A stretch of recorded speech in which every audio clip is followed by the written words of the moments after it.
Alur algoritma greedy untuk penjadwalan khutbah Jumat. Nah, di video ini saya akan mencoba menjelaskan algoritma greedy untuk studi kasusnya penjadwalan khutbah Jumat. Contoh studi kasusnya misalnya ada 5 masjid yang digunakan untuk khutbah Jumat di sebuah kecamatan atau desa. Dan dengan algoritma greedy ingin membuat penjadwalan khutbah Jumat secara otomatis dengan syarat dan ketentuan tertentu. Oke, langkah pertama, buat jadwal kosong dengan menghitung jumlah hari Jumat dari tanggal sekarang sampai 4 bulan ke depan. Ini misalnya ya. Misalnya kita akan menggenerate jadwal selama 4 bulan ke depan. Misalnya dari 4 bulan ini ada 16 hari Jumat. Maka jadwal kosong yang disiapkan yaitu 16 hari Jumat dikali 5 masjid. Nih, jadi hasilnya 80 jadwal yang harus diisi. Nah, jadwalnya kita kasih nama daftar S atau daftar solusi dengan 80 jadwal kosong. Ini ada 80 jadwal kosong, berarti daftar S ini isinya 80 jadwal kosong. Langkah kedua, buat daftar kandidat berisi data mubalik yang diurutkan berdasarkan kemampuan dan kedisiplinan. Mubalik senior akan berada di urutan awal, diikuti dengan mubalik pemula dan mubalik yang sangat aktif, cukup aktif, dan jarang aktif. Nah, ketentuan ini di-set sendiri ya. Di sini contohnya studi kasusnya mubaliknya akan diurutkan dari mubalik senior. Nah, setelah mubaliknya diurutkan, masukkan ke daftar C. Ini daftar C, isinya mubalik A, mubalik B, dan seterusnya. Ada berapa mubaliknya. Selanjutnya ada langkah 3. Selanjutnya proses mengisi daftar solusi S. Pertama, ambil dulu calon kandidat mubalik urutan pertama, lalu buang dari daftar C. Oke, ini daftar C mubalik. Ini kandidat pertama, mubalik, ambil mubalik A. Oke, kemudian buang dari daftar C. Nah, sekarang daftar C ini isinya nggak ada mubalik A-nya, jadi langsung B, C, D, E, dan seterusnya. Oke, setelah dapat mubaliknya, kandidatnya, mubalik A, selanjutnya langkah keempat, yaitu uji kelayakan mubalik dengan syarat yang sudah ditentukan. Misalnya syaratnya usia, lokasi, senior, dan pemula. Jika layak, maka masukkan ke daftar solusi, tapi jika tidak layak, maka lanjutkan melakukan uji kelayakan ke solusi selanjutnya. Nah, contohnya, mubalik A. Solusi 1, di solusi 1 ini ternyata tidak layak. Oke, selanjutnya mubalik A, masukkan ke solusi selanjutnya. Nah, ternyata di solusi 2 layak. Nah, setelah diuji kelayakan, ternyata mubalik tersebut layak ada di solusi kedua, maka masukkan ke daftar solusi kedua. Nah, jadi daftar S ini solusi pertama masih kosong, lalu ada solusi kedua. Nih, solusi ini jadwalnya ya. S ini kan daftar jadwal, jadwal pertama, jadwal kedua, jadwal ketiga, jadwal keempat, ini seterusnya ada 80 jadwal.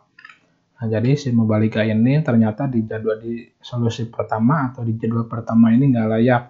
Mungkin karena usianya atau lokasinya beda atau gimana ya, tergantung uji kelayakan kita. Nah, jadi tapi ternyata mubalik A ini layak di solusi kedua. Misalkan di solusi pertama ini lokasinya jauh, jadi kan nggak layak.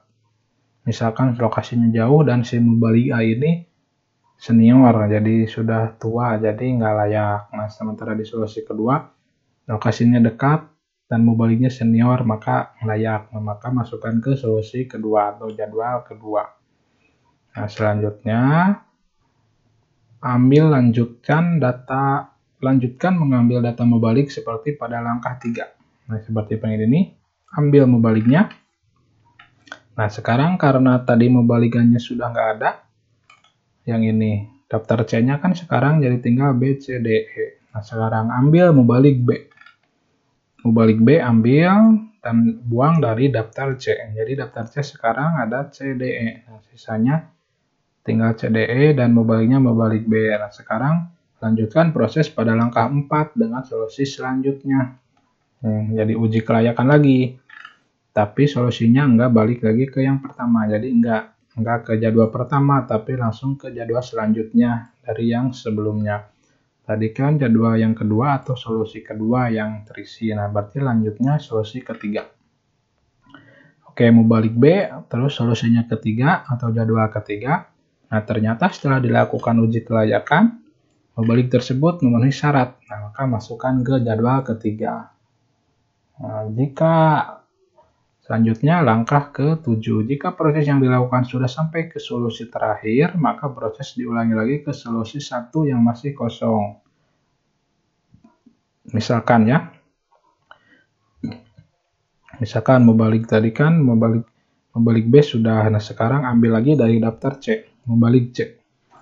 Mubalik C, kemudian uji kelayakan, terus sampai ternyata jadwal-jadwal yang di tengah-tengah ini nggak layak, misalkan ya, misalnya. Ternyata jadwal yang layaknya ada di solusi terakhir, solusi ke-80.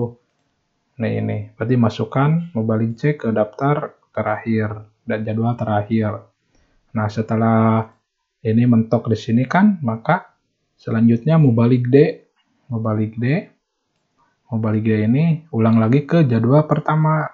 Jadwal yang kosong, jadwal kosong ke pertama.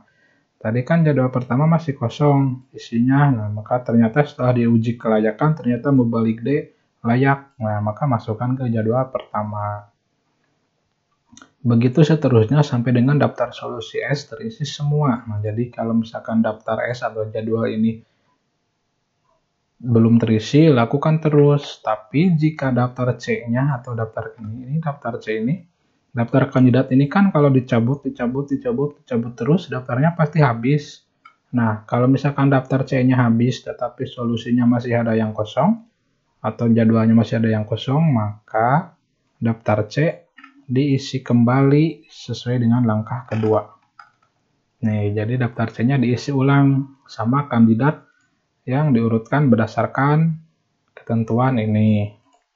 Nah, setelah diisi ulang, lanjut uji kelayakan di solusi yang masih kosong. Misalkan di solusi ini masih kosong, kemudian terus diuji kelayakan diisi sampai semuanya daftarnya terisi.